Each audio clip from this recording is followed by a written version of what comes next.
আজকে মুরগি দিয়ে মুগ ডাল দিয়ে রান্না করবো। তার প্রথমে ডালগুলো ভেজে নিয়েছি, তারপরে ভাজা শেষ একটু ভালো করে ধুয়ে এখন আমি সিদ্ধ করতে বসিয়ে দিচ্ছি। আর এখানে আমি মুরগিগুলো ভেজে নিচ্ছি। এখন মুরগি ভাজা শেষ, এখন আমি রান্নার জন্য মশলা কষাচ্ছি।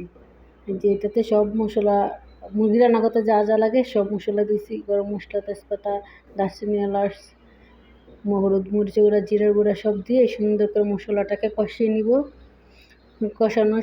মশলা কষানো শেষ, এখন আমি মুরগিটা এখানে দিয়ে দিচ্ছি। মুরগিটা একটু 5 মিনিট কষিয়ে নিব।